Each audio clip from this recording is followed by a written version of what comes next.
This video is going to be a no-nonsense guide in order to complete the Oscar Guzman Flies Again heist in GTA Online in under 1 hour. Now, when doing all these setups leading up to the finale for this heist, it is very important that you choose certain vehicles to actually go ahead and complete each of these setups. Now, the two vehicles that you guys should be using is going to be the Vigilante as well as the Hakuchu Drag. So if you do not have one of the vehicles, then you guys can choose the other vehicle. But most importantly, it is important to have a Vigilante for the very first mission. As you guys can see right here, what you guys want to go ahead and do is just choose the regular man-chest bike that the game gives you.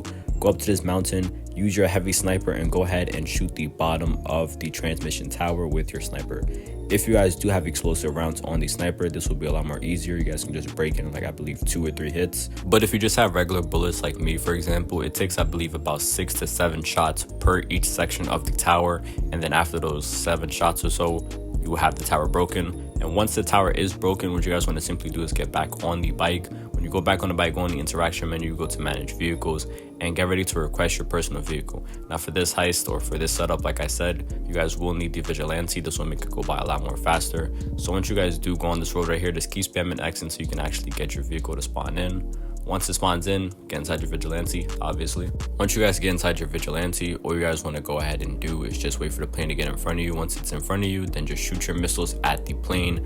Shooting it about 20 times or so will get all of the packages to fall. Once they all fall, then just simply turn right over here like what I'm doing, boost back around, and then go back to the little location where you guys have to go ahead and deliver the cargo. Now once you guys do go ahead and collect the cargo and deliver it to the people, all you guys want to simply go ahead and do is go back to your Vigilante, and then from there immediately just boost over into the mountains. You don't have to go a certain direction. As long as you leave the area, that's all that matters. So like right here, for example, I'm just going to boost straight into the mountains. Once I get like right over here, boom, cutscene will start playing, and then that's the end of the very first setup. Now if you guys do the setup exactly like how I did it, follow the exact route I took, you guys will be getting this setup done in about 3 minutes. Now moving on to the second setup, we have the Mogul or the Mongol, whatever you want to call it. Now for this setup, just go ahead and get inside the VLUM, take the VLUM all the way to the location. Once you guys are at the location, all you want to do is just take out a couple of these guards, take about 2 or 3 of them out. Like the guard right here, you guys want to take this guy out, and the guard that is fixing the plane, you guys want to take him out as well, and then simply just get inside the plane and just take off. Do not bother killing anybody else. There's no reason to even kill them. They're not going to be able to kill you. As long as you get inside the plane and you get out of there as quickly as possible, you will not die. Now once you guys are inside of the Mogul and you guys are flying away, what you guys want to go ahead and do is just follow the instructions, fly as low as possible. But while you're flying low, you guys want to also be turning your camera around like what I'm doing right here.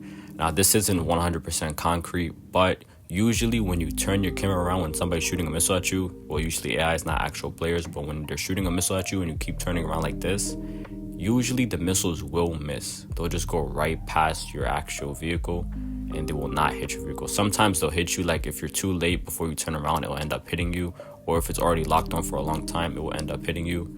So just keep that in mind. Otherwise, you guys can just do it regularly. You guys can just dodge and weave all the missiles. But once you guys get to the lake right here, you guys want to stay on the lake.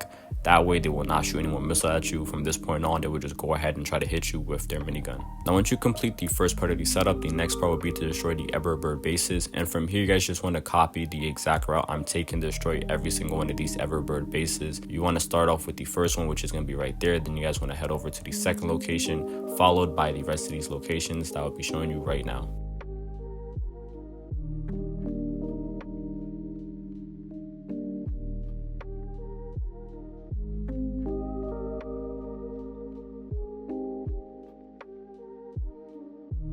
Once you destroy the 5th and the final Everbird base, all you want to go ahead and do is make your way back to the Mackenzie airfield, and that'll be the completion for the second setup. Now moving on to the next setup, which will be the Intel setup. For this setup, you want to go ahead and get your Hakuchu Drag. If you do not have a Hakuchu Drag, then keep using your Vigilante and just make your way over to the drone station. Just keep following the regular GPS route. You don't have to change the route at all. Just keep following the regular route that the game tells you to go. Once you make your way inside the drone station, just quickly jump around 2 times just to make it to the location as quickly as possible, obviously just to get into the drone station itself. Once you're inside the drone station, it's pretty self-explanatory from here. You guys just want to go ahead and hack all of these server boxes that the game tells you to hack. There's no certain way to do this. It's just that make sure to avoid all of the enemy cones of vision.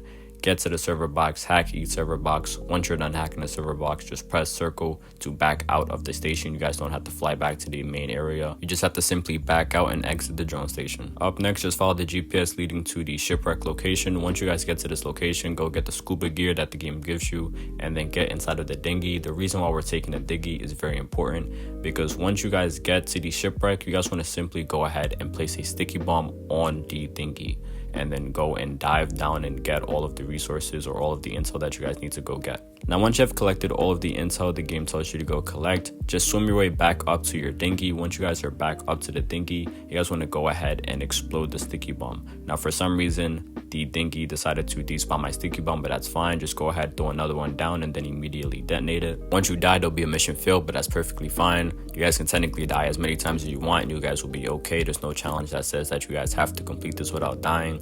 So just go ahead, respawn. Now, once you do spawn back in, just look to the right and all of the packages will be on the table. Now, the reason why we're doing this is just to speed up the process and eliminate about 30 seconds to a minute of actual time for you to go ahead and swim back to shore.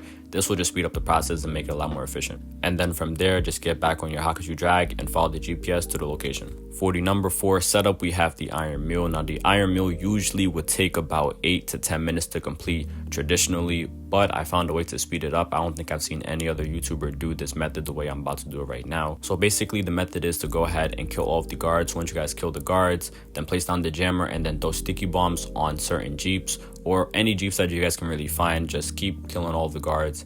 Any jeeps that you guys see, just go ahead and throw a sticky bomb down on each of these jeeps. Now, there is kind of a cap to as many jeeps that you guys can throw a sticky bomb on and detonate without it completely filling up the bar. So just keep throwing it on the jeeps that I will be showing on the screen right here. Now, once you have placed these sticky bombs on all of the jeeps that I just showed you guys, just go ahead, get behind this cover right here, just hide from the helicopters. Once the helicopters do spawn in, take them out. You guys just want to take out these 2 helicopters and then from here you should be fine. Do that, then detonate all of the jeeps and then look at the status bar at the very bottom right. It will immediately fill up to almost full. And then from there, you guys just want to make sure you have a couple of jeeps left over like this. So take out this jeep, for example, and then take out this jeep, for example. And then from there, you guys will have the entire bar filled up and you guys do not need to wait for the helicopters to keep spawning in over and over and over again. After the helicopters start spawning in, just play the game like normal. Do not get kicked out of the helicopter like me, you know, make sure to stay alive, obviously. And then just go ahead, follow the setup like usual, fly back to Mackenzie Airfield, complete the setup, and then you're done. For the final setup, we have the ammunition setup. Now, for this setup, the first 2 minutes is just non-skippable. It's basically one of those non-skippable ads that you guys just get on YouTube for no reason. You guys just have to go ahead and sit there and wait for Oscar to go ahead and fly the plane to the location, and he's just gonna keep talking to you for no reason. Why? I don't know. He's just like one of those advertisements. Once the non-skippable ad is finally done, make sure to parachute down. Do not mess up your parachute like me because I decided to parachute a little too early and now I have to run an entire mile like I'm playing track. So do not make that mistake. But this setup is probably the easiest setup out of them all. There's not really an easy or hard way to get this done. All you have to go ahead and do is just fly the helicopter to the cargo ship, immediately hook on to the proper cargo that you guys gotta go ahead and collect, which would be the 250D ammunition, and then just fly it back to the location. There's no really fast or slow way to do it. Just quickly go on, hook onto it, and then just fly back away. It'll take like 2-3 minutes at most. And now on to the finale, we have the Titan job. Now, as you guys can see right here, I do have the additional weapons that you guys can go ahead and collect, as well as the additional armor and the additional Mogul and the additional insurgent. Now, there's a trick and there's a little glitch that you guys could do. It's not really a glitch. I don't even know if it's a glitch. It could be a glitch. It could not be a glitch. But as long as you guys collect all of the additional stuff one time, it will forever be a part of the entire heist or the entire missions. So no matter what, as long as you guys collect all of the additional mules, the additional Mogul, and the additional extra heavy armor and the extra weapons that you guys get from the final ammunition setup, then it will forever stay with you until, well, forever. So yeah, if I were you guys, I would go ahead, do the entire setups for all of them, get all of the additional items for each of those setups. It might take an extra hour, an extra 30 minutes just to get all of those additional items, but trust me, it will be worth it because you guys will be getting an extra bonus for each additional item that you guys do get. And they'll be permanent, so you only have to do it one time, and then after that, you are good to go. Now moving on to the finale, once you guys do finally get to the Titan 250D, all you want to go ahead and do for this part is just keep shooting the Titan. Do not shoot nothing else. Do not decide to stop shooting. Just keep holding on to the firing trigger and do not let go until this Titan is down on the ground. No matter what, no matter how many missiles hit your Mogul, it will not get destroyed. I promise you, as long as you keep shooting the Titan just to speed up the process and make it go by as fast as possible. This is how easily and how quickly you guys can get this finale done. It's all based on how many shots you can actually hit and how quickly you guys can go ahead and take this Titan down. Now, from my experience, I'm pretty sure the earliest time possible to even get this Titan to go down, even if you hit every single shot, is guaranteed after you pass the military base and you're kind of making your way into the city area by like these mountain areas before you even touch the city. This is probably the earliest you can possibly get this Titan to go down, even if you hit every single shot, guaranteed after you pass the military base. That from that point on, that is guaranteed the time when you can actually go ahead and take this Titan down. You cannot do it any more earlier than that. Now, once the Titan has crash landed, make sure to parachute all the way down. Once you parachute all the way down, then from there, just shoot all of these helicopters with the homing launcher, since you guys have the homing launcher now from the additional weapons that you do get. Now, make sure to keep clearing out every single one of these enemies. Make sure they don't kill you. Go ahead and complete the sequence to fix the engine. It's a pretty cool sequence, pretty cool animation to go ahead and fix stuff. I'm pretty sure in GTA 6, we're definitely going to be having that in the actual game. So I'd love to see it. Now from there, once the ammunition does arrive for the Titan 250D, just start filling up the ammunition for the actual plane. And from here, make sure to stay alive. Make sure not to die from all of these ads that keep spawning in. If they do spawn in, stop what you're doing, shoot them real quick, and then keep refilling the Titan 250D. Now, I'm not using any snacks because I'm doing the challenge to complete the entire hard difficulty mission without eating any snacks, obviously. But if you guys already completed that, then you are free to use as many snacks as possible. Once the 250D is airborne, from there on, you guys just want to follow this route that I'm going to be taking to destroy all of these Eberhard equipment and Eberhard operation centers and stuff like that. But for everything after the operation centers, you kind of want to it takes about 2 takes to complete the rest of the stuff, which will be the submarine and the train. And you kind of just want to do the first run and then bust a quick U-turn and then do it again. And that's going to be for both of them. You want to do the submarine, hit all your shots. Once you hit all your shots, it's going to be 1 HP. From there, you guys just want to make a quick U-turn, go back around, shoot it one more time, it'll be destroyed. From there, make sure to reload, go do the train part. Once you guys do the train part, same thing, get like the first 4 or 5 items, make a quick U-turn around, destroy the other 2, and then from there, make your way back to Mackenzie Airfield. And that's really it. That is all the setups completed. Now, if you guys do all these setups in the time frame that I showed on the top left of each of these setups, then you guys should be able to get this all completed in about 48 minutes. It could be way less because keep in mind, I did mess up a lot. I did end up getting run over. My car, like I just kept crashing my car.